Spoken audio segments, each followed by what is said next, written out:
Il y a des gens aujourd'hui qui ont de l'argent, mais ils ne peuvent pas dormir. Ils vivent dans des manoirs, mais ils restent assis sur des chaises tout au long de la nuit parce qu'ils ne trouvent pas le sommeil. Je peux vous le dire, il y a beaucoup de gens riches qui vivent sous injection et sous médicaments parce qu'ils ne peuvent pas dormir. Ils sont propriétaires de domaines célébrés dans le monde entier, mais ils meurent seuls, sans personne. Avant de continuer cette vidéo, juste pour rappeler que nous avons notre livre Les Généraux de Dieu qui est désormais disponible. Si vous voulez connaître plus sur les Généraux de Dieu, si vous voulez connaître leur histoire, qu'est-ce qu'ils ont fait pour avoir cette onction, comment ils ont fait, quelle est leur routine spirituelle, et donc ces 25 biographies, le lien dans la description de cette vidéo pour pouvoir télécharger le livre rapidement. Que Dieu vous bénisse abondamment. Je prie ce soir pour que, pendant que j'enseigne, quelqu'un trouve de l'aide pour sortir définitivement de cette calamité financière. Je n'ai pas besoin d'être un prophète pour savoir et dire avec assurance qu'il y a beaucoup de gens en ce moment sous le poids des dettes et des factures, personnellement ou collectivement. Il y a des gens en ce moment qui ont du retard dans leur loyer. Il y a des gens en ce moment qui ont du retard, même parmi ceux qui nous suivent à travers le monde. Le saviez-vous? Avec tout le respect que je dois à l'Occident, à l'Europe, à l'Amérique et au Canada, je suis parfois ému de savoir à quel point les gens, en particulier les étrangers et les immigrants, doivent travailler et littéralement tout cet argent passe dans le logement. Le loyer d'une personne moyenne à l'étranger n'est pas une chose dont on peut rire. Les gens ont 2 emplois, 3 emplois, parfois de multiples emplois. Et vous ne pouvez littéralement pas voir vos proches. Un père ne peut pas voir ses enfants, les enfants ne peuvent pas voir leurs parents. La vie de famille est attaquée parce que tout le monde doit joindre les 2 bouts. Si vous manquez à vos obligations 1 mois ou 2 mois, on vous expulse. C'est aussi simple et honnête que cela. Et si, pour une raison quelconque, vous perdez ce petit travail, maintenant, c'est incroyable. Il y a une attaque contre les croyants dont nous n'avons pas conscience. Et si nous ne nous réveillons pas avec responsabilité et discernement, la Bible dit soyez sobres. Puis elle dit soyez vigilants, car votre adversaire, le diable, rôde comme un lion rugissant, cherchant qui il pourra dévorer. Et l'un des moyens par lesquels il dévore beaucoup de ministères, beaucoup d'entreprises, beaucoup d'individus, ce sont les finances. Il y a des couples aujourd'hui qui ont fait le vœu de fidélité l'un envers l'autre et ils ont gardé ce vœu jusqu'à ce que l'argent arrive. L'argent a divisé les gens et continue de diviser les gens au sein des familles. Il y a des enfants aujourd'hui qui sont devenus l'incarnation de Sodome et Gomorrhe parce que des groupes, des sectes à travers le monde leur ont proposé que s'ils changeaient certaines orientations d'eux-mêmes, la récompense serait de recevoir une sorte de soutien financier. Et pendant que cela se produit, l'Église se croise les bras en disant « Nous savons que Dieu a le contrôle ». L'Église doit se lever et prendre ses responsabilités en tant que croyant responsable pour traiter ce sujet.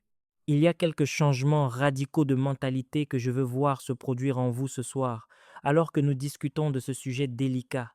Que quelqu'un prophétise dès le départ, je ne manquerai de rien. Dites-le de manière convaincante, je ne manquerai de rien. Pendant que vous dites cela, je veux que vous imaginiez certains de vos parents de sainte mémoire dire « Mon fils, ma fille, ce que je n'ai pas pu faire, puisses-tu être capable de le faire. Ce que je n'ai pas pu faire, je n'ai pas pu bâtir, je n'ai pas pu servir Dieu, je n'ai pas pu donner pour le programme de Dieu, puisses-tu être capable de le faire. Prophétisez encore, je ne manquerai de rien. Que ce soit une détermination dans votre cœur, je ne manquerai de rien. Pour moi, au nom de Jésus, de mon vivant, je dois sortir du domaine de la mendicité et de l'emprunt. Je ne manquerai de rien signifie qu'au nom de Jésus, de mon vivant, j'aurai enfin la chance de vivre une vie de dignité et d'intégrité en servant le Seigneur, en donnant pour le royaume et en menant une vie honorable. Je ne manquerai de rien signifie qu'au nom de Jésus-Christ, les limitations qui surviennent en raison des finances seront loin de ma vie. Une fois de plus, criez-le. Avant que je ne commence à enseigner, je ne manquerai de rien. La Bible dit ainsi que le Seigneur est mon berger. Puis elle dit, je ne manquerai de rien. Notez ceci, s'il vous plaît. La prospérité financière dans le royaume est une combinaison des éléments suivants. La prospérité financière dans le royaume est une combinaison des éléments suivants. Premièrement, les lois et les principes. La prospérité financière dans le royaume est une combinaison des éléments suivants. 1. Les lois et les principes. Deuxièmement, les facteurs humains. Les facteurs humains, s'il vous plaît, écoutez, écoutez. Certaines des choses que vous entendrez ce soir, avec tout le respect que je vous dois, je vous dirai que vous ne les avez peut-être pas entendues, peut-être jamais, ou peut-être pas de sitôt, les facteurs humains. Troisièmement, la prospérité financière dans le royaume est fonction de l'autonomisation divine, une combinaison de, premièrement, les lois et les principes, deuxièmement, les facteurs humains, troisièmement, l'autonomisation divine, quatrièmement, l'aide de Dieu. Je vous dirai quelle est la différence entre le 3 et le 4. Quiconque vous voyez prospérer dans le royaume avec la dignité de l'intégrité du royaume a interagi avec ces quatre forces qui sont responsables de l'introduction des gens dans un royaume de prospérité financière, d'abondance financière et même de richesse. Premièrement, je le répète, les lois et les principes. Deuxièmement, les facteurs humains. Troisièmement, l'autonomisation divine. Quatrièmement, l'aide de Dieu. Puissiez-vous faire l'expérience des quatre.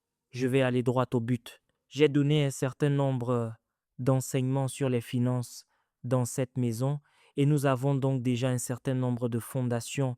Je ne veux pas revisiter ces fondations, je veux donc aborder les domaines majeurs. En préparant mes notes, j'ai choisi quelques domaines qui, je pense par l'esprit, constituent la difficulté dans la compréhension du sujet de la richesse du royaume et ce sont les domaines dont je veux parler. Je veux donc que vous écoutiez très attentivement. La prospérité financière dans le royaume est une combinaison, une interaction. Quand Dieu veut faire prospérer les hommes dans le royaume, cela va au-delà d'une simple déclaration divine. C'est une interaction, premièrement, des lois et des principes, tant spirituels que naturels, comme on vous l'a enseigné. Deuxièmement, les facteurs humains. C'est un facteur déterminant majeur. Comment l'appeler? Un facteur déterminant majeur. Les facteurs humains, c'est la raison pour laquelle le chemin vers la richesse semble très difficile à cause de ce deuxième point, les facteurs humains. Troisièmement, l'autonomisation divine surnaturelle. Et puis quatrièmement, c'est Dieu lui-même en tant que facteur, l'aide de Dieu. Pouvons-nous commencer maintenant? Le point de départ de tout voyage financier, le point de départ de tout voyage financier est une prise de conscience de ce qui suit.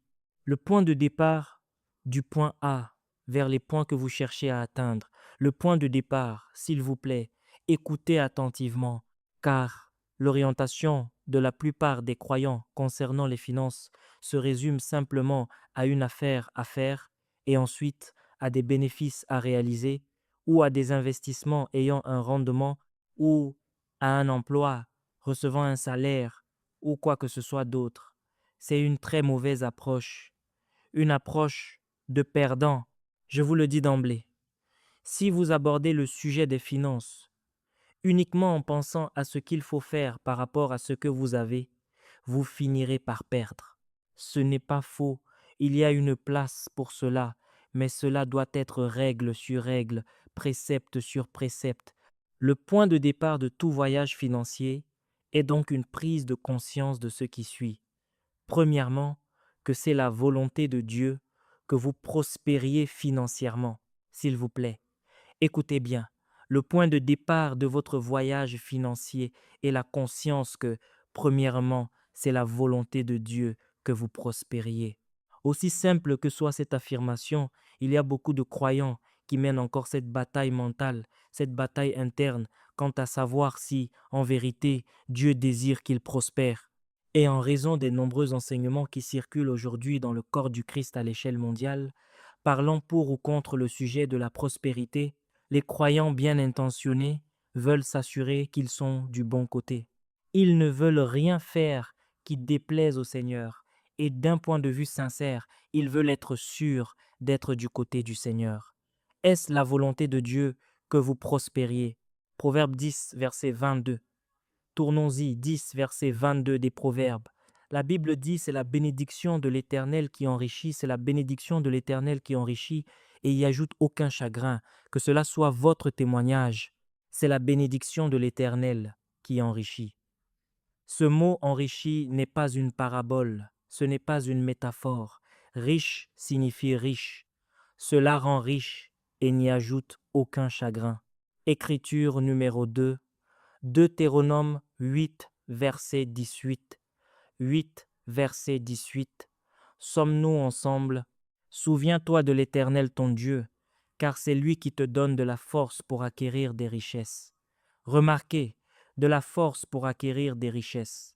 Remarquez, de la force pour acquérir des richesses. Qui la donne? Dieu. Pourquoi? Afin de confirmer son alliance qu'il a jurée à tes pères, comme on le voit aujourd'hui. Pouvons-nous considérer le numéro 3, Psaume 35, verset 27. Vous devez avoir la conscience que c'est la volonté du Seigneur. 27, 27. Non pas Isaïe, mes excuses, Psaume 35, verset 27. Qu'il pousse des cris de joie. Si j'ai manqué l'écriture, s'il vous plaît, trouvez-la pour moi. Ceux qui désirent ma justice, merci, s'il vous plaît, corrigez cela. Psaume 35, verset 27.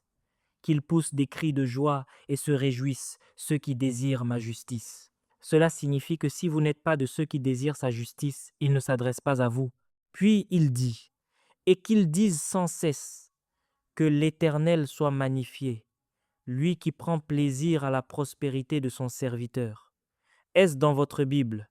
Oui. 1 Timothée chapitre 6, verset 17 sera la dernière écriture pour établir ce point. Le point de départ de tout voyage financier est la conscience que, premièrement, c'est la volonté de Dieu pour vous et moi de prospérer. Voici ce que dit la Bible. Paul ordonne à Timothée, recommande aux riches du présent siècle de ne pas être orgueilleux et de ne pas mettre leur confiance dans des richesses incertaines, mais dans le Dieu vivant, qui nous donne avec abondance toutes choses pour que nous en jouissions. Il apporte un avertissement à ceux qui sont riches. Il n'a jamais parlé de leur richesse en elle-même. Il a parlé de quelque chose qui devient un effet secondaire du fait d'être riche sans Dieu. Il dit « ceux qui sont riches dans ce monde ». Cela signifie qu'il existe un système financier du monde et qu'il existe un système financier du royaume. Est-ce que nous apprenons quelque chose maintenant? Répétez après moi. C'est la volonté de Dieu que je prospère financièrement. Aussi simple et enfantin que cela puisse paraître, dites-le encore, c'est la volonté de Dieu que je prospère financièrement. Jusqu'au jour où je verrai le visage de Jésus, je ne croirai jamais, jamais, au grand jamais, que Dieu est l'auteur de la pauvreté ou le responsable de celle-ci, ni que Dieu est heureux lorsque vous êtes dans un état d'incapacité financière. Cela n'est pas dans l'Écriture. C'est incompatible avec sa nature, c'est incompatible avec ses voies, c'est incompatible avec la définition même de l'amour. Donc, premièrement, la première prise de conscience que vous devez avoir si vous voulez prospérer dans le royaume, c'est que c'est la volonté de Dieu. Regardez ici, s'il vous plaît. Combien d'entre vous savent que quelque chose se passe en vous lorsque vous vérifiez que vous êtes dans la volonté de Dieu? Les croyants qui aiment Jésus ne veulent pas se retrouver en dehors de la volonté de Dieu. Et c'est pourquoi, dans les temps anciens, ils demandaient au Seigneur, « Dois-je poursuivre ?» Et il répondait, « Poursuis. » Et au moment où il donnait cet ordre de marche, plus rien ne pouvait les arrêter. Ils poursuivaient, ils dépassaient et ils récupéraient tout. Beaucoup de croyants se demandent encore si c'est la volonté de Dieu pour eux de prospérer. Je vous réponds à travers le prisme des Écritures, absolument. Est-ce la volonté de Dieu que Koinonia prospère? Oui. Est-ce la volonté de Dieu que vous prospériez dans votre famille? Oui. En tant qu'homme de Dieu, oui. En tant qu'homme d'affaires, oui. En tant que croyant, oui. Numéro 2. Le point de départ de tout voyage financier est la conscience que, deuxièmement, La prospérité financière est l'une des bénédictions qui découlent de l'amour et du service envers Dieu. S'il vous plaît, écrivez cela. La prospérité financière est l'une des bénédictions qui découlent de l'amour et du service envers Dieu. S'il vous plaît, soulignez l'amour et soulignez le service envers Dieu. La prospérité financière. Il y a un certain nombre de bénédictions que la Bible appelle des bienfaits. Psaume 103. Quand vous lisez le psaume 103, il y en a 5, comme on vous l'a enseigné dans cette maison. La Bible parle de ces choses comme étant ses bienfaits.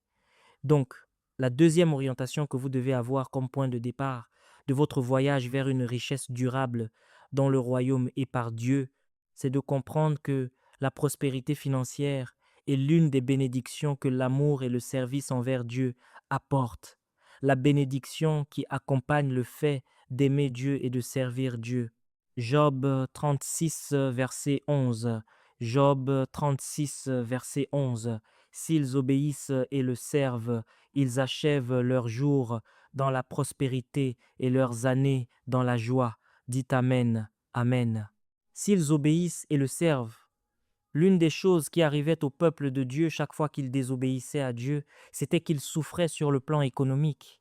Il y avait un certain nombre de choses qui arrivaient toujours à l'Israël de Dieu chaque fois qu'il violait ses ordonnances, et parmi elles, il y avait un plongeon direct vers le manque et la disette. Sommes-nous ensemble maintenant? Il y avait des moments où ils étaient affligés dans leur santé, des moments où ils perdaient leurs biens et l'accès à l'endroit qui leur avait été donné. Et chaque fois que Dieu restaurait son peuple, parmi les nombreuses choses qu'il faisait pour prouver qu'il était maintenant revenu parmi eux, il les restaurait financièrement. La prospérité financière est l'une des bénédictions découlant du fait d'aimer et de servir Dieu.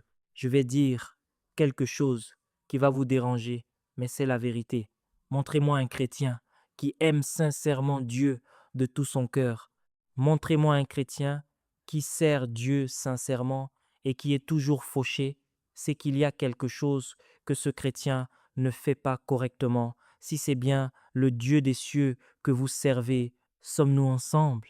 Vous aimez Jésus de tout votre cœur et vous le servez de tout votre cœur, de manière authentique et sans faux semblant.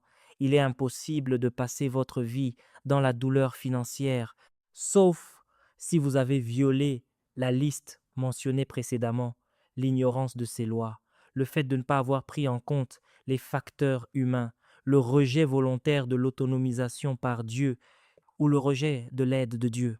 Autrement, quiconque aime vraiment Jésus et sert Jésus finira par expérimenter parmi toutes les bénédictions que l'amour de Jésus apporte et goûtera de son vivant à la prospérité financière. Que cela soit votre partage. Êtes-vous prêt pour le numéro 3? Est-ce que Dieu est déjà en train d'aider quelqu'un? La troisième orientation que vous devez avoir alors que vous commencez un voyage intentionnel pour faire l'expérience de la provision de Dieu dans votre vie, c'est que vous devez avoir, regardez bien ceci maintenant, regardez bien ceci, vous pouvez avoir d'abondantes ressources financières. J'ai écrit ici, sans connaître ni aimer le Seigneur. Écrivez-le, ce n'est pas la fin de la phrase, mais écrivez-le simplement parce que je dicte. Vous pouvez avoir d'abondantes ressources financières sans connaître ni aimer le Seigneur. Allons, vous pouvez avoir d'abondantes ressources financières sans connaître ni aimer le Seigneur, mais la paix et l'accomplissement qui l'accompagnent ne viennent que de Dieu. Laissez-moi reprendre cela. Vous pouvez avoir d'abondantes ressources financières sans connaître le Seigneur et sans aimer le Seigneur, mais la paix, alléluia, et l'accomplissement qui accompagne le fait d'être béni financièrement, s'il vous plaît, soulignez seulement, viennent uniquement de Dieu. C'est la vérité. Cela signifie que vous pouvez être riche sans Dieu. Beaucoup aujourd'hui sont riches sans Dieu. Il y a des milliardaires qui ne croient pas en Jésus. Il y a des millionnaires en naira et en dollars qui ne croient pas en Jésus. Il y a des organisations occultes qui valent des milliards de dollars et qui sont directement antichrist. Il est donc possible, écoutez attentivement, ne soyez pas surpris de voir des non-croyants prospérer. Ne soyez pas surpris de voir des non-croyants, des gens qui s'opposent ouvertement à l'Évangile, prospérer. Notre monde est rempli de personnes qui ont d'abondantes ressources financières, et certaines d'entre elles maudissent Dieu en face tout en prospérant. Cependant, la paix et l'accomplissement qui accompagnent l'argent viennent uniquement de Dieu, je peux vous le dire. Proverbe 10, verset 22. Nous l'avons lu plus tôt, nous allons le relire. La Bible dit, c'est la bénédiction de l'Éternel qui enrichit. Puis elle ne s'arrête pas là, elle dit, et il n'y ajoute aucun chagrin. Cela signifie que quiconque vous fait prospérer y ajoute quelque chose ou vous retire quelque chose. Il y a des gens qui ont obtenu de l'argent au détriment de leur conscience. Il y a des gens qui ont obtenu de l'argent au détriment de leur fidélité. Vous savez, ils ont dû fraterniser avec des groupes occultes.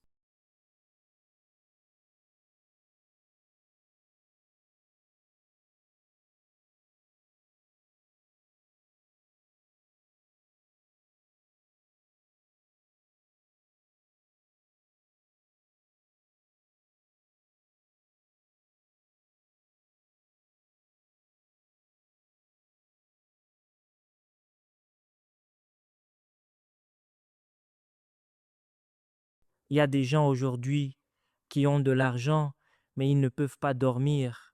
Ils vivent dans des manoirs, mais ils restent assis sur des chaises tout au long de la nuit parce qu'ils ne trouvent pas le sommeil. Je peux vous le dire, il y a beaucoup de gens riches qui vivent sous injection et sous médicaments parce qu'ils ne peuvent pas dormir. Ils sont propriétaires de domaines célébrés dans le monde entier, mais ils meurent seuls, sans personne. Vous avez même, parmi les personnes fortunées, des gens qui accumulent des millions et des milliards sur leur compte, écrivent des lettres et se suicident. Pourquoi un multimillionnaire, pourquoi un milliardaire se suiciderait-il? Vous penseriez qu'avec la présence de l'argent, il y a, laissez-moi vous dire ceci, il y a des problèmes qui ne surviennent dans votre vie que parce que vous êtes riche. L'argent résout d'autres problèmes, mais le domaine de la richesse a ses propres problèmes. Et les problèmes qu'ont les pauvres, l'argent peut en résoudre la majeure partie, mais les problèmes qu'ont les riches, seul Dieu peut les résoudre. Avez-vous entendu ce que j'ai dit? Les problèmes qu'ont les pauvres, l'argent peut généralement en résoudre la majeure partie. Le problème de la plupart des pauvres est de savoir comment dit-on cela maintenant, joindre les deux bouts. Mais pour une personne fortunée, pour la plupart des riches, leur problème n'est pas de savoir comment joindre les deux bouts, non. Lorsque vous avez un problème que l'argent ne peut pas résoudre, vous êtes dans les ennuis car vous aurez besoin de Dieu. Pour la plupart des pauvres, et pauvre ici n'est pas une insulte, c'est juste la description d'une condition de vie. La plupart des pauvres, je peux vous dire que 90% des problèmes d'un homme pauvre peuvent être résolus avec des finances, le logement, la nourriture, les soins de santé, etc. Mais il y a des gens qui atteignent un domaine où ils ont tout l'argent nécessaire et où tout le monde dans leur entourage a également de l'argent. À ce stade, ce qui résout le problème, ce n'est plus l'argent. Alors, si vous vous laissez séduire par les réseaux sociaux et la télévision au point de croire que simplement parce que des gens affichent des vêtements de créateurs, conduisent les voitures les plus chères, mènent la vie la plus luxueuse, et parfois même des croyants admirent cela et disent Dieu, mais c'est ce que je veux maintenant, est-ce que vous ne pouvez pas m'en donner? J'ai eu l'honneur, et je dis cela avec un profond sentiment d'humilité, de rencontrer des milliardaires en dollars. J'ai parlé avec des personnes très fortunées. Vous ne voulez pas savoir les problèmes qu'ont les gens riches. Pour la plupart d'entre eux, l'un des problèmes majeurs est la succession. Le diable s'assure que la plupart d'entre eux aient des enfants insensés. Ainsi, au moment où l'on dépense tout cet argent, l'homme possède des milliards, mais il pleure. Son cœur saigne et il se dit, alors, tout ce pourquoi j'ai travaillé, il y a un enfant insensé qui attend que je meure, et cet enfant va tout gaspiller. Et en vérité, l'enfant attend simplement que le père meure. N'avez-vous pas vu des milliardaires passer de vie à trépas et, en un an, tout leur domaine s'effondrer? Alléluia. Lorsque vous rencontrez des personnes très riches, vous voyez que, pour certaines, leurs meilleurs amis sont les agents d'entretien de leur maison et non les propriétaires d'autres entreprises. Parce qu'elles mènent une vie solitaire, elles ne peuvent rien partager avec personne. Une information qui émane d'elles, si elle venait à fuiter, pourrait équivaloir à 10 000 $ ou 1 million de dollars. Tout dans leur vie génère de l'argent, y compris leurs secrets. Alors, elles ne peuvent rien dire à personne. Apprenez-vous quelque chose maintenant. Elles mènent une vie très solitaire. Une vie très solitaire. Elles sont partout mais elles sont seules. Leurs photos sont partout mais elles sont seules. Elles se réveillent la nuit, s'injectent toutes sortes de substances pour pouvoir dormir 3 ou 4 heures. La richesse sans Dieu. Certains d'entre eux s'appellent Jacques au Nigeria. Ils s'appellent Jean en Europe. Ils s'appellent Gabriel à Dubaï. Sur une île, ils portent un autre nom. Ils possèdent plus de 10 ou 20 passeports selon l'endroit où ils se trouvent, parce qu'on ne sait jamais quel gouvernement va vous combattre à un moment donné, alors il faut être prêt à s'enfuir. Écoutez, si jamais vous admirez la richesse sans Dieu, puissiez-vous grandir assez pour voir clair rapidement, car il y a énormément de gens aujourd'hui.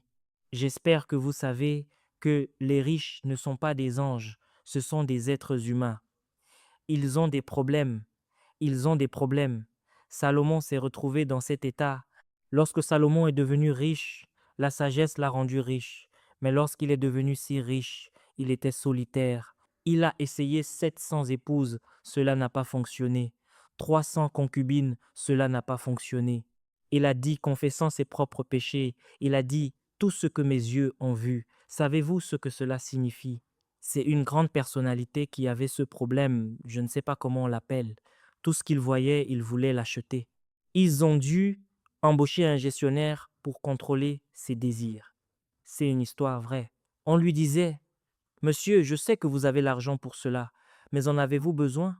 On lui donnait donc 3 questions auxquelles répondre avant d'acheter quoi que ce soit, car il en était arrivé à un point où cela avait manipulé son entendement. S'il voyait quelque chose et ne l'achetait pas, il pouvait en perdre le sommeil. Il y a un nom médical pour cela. Allô, cela ne peut pas vous affecter parce que dans ce domaine, il y a des maladies qui n'affectent pas les autres. Mais laissez-moi vous dire ceci. Je ne vous insulte pas, mes chers amis, j'essaie juste de vous dire ceci. Écoutez, il y a des problèmes qui ne surviennent que lorsque vous avez de l'argent. Et avant d'admirer aveuglément les gens, d'ignorer Jésus et de dire ne vous inquiétez pas pour cet homme. Notre monde est plein de gens aujourd'hui qui disent il y a des gens qui ne connaissent pas Jésus et pourtant ils sont riches. Vous ne connaissez pas leurs problèmes. Satan attaque tout le monde. À votre avis, si vous étiez Satan, ne concevriez-vous pas un problème unique pour les riches? Vous avez vu ce qu'il fait avec les pauvres. Qu'en est-il des riches? Des identités multiples.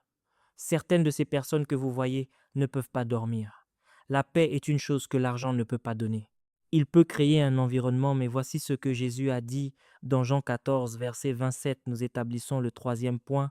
Est-ce que Dieu parle à quelqu'un? Il dit, je vous laisse la paix, je vous donne ma paix. Il y a d'autres sortes de paix, mais je vous donne ma paix, non pas comme le monde la donne. Voyez-vous cela maintenant? Il a dit, que votre cœur ne se trouble point et ne s'alarme point.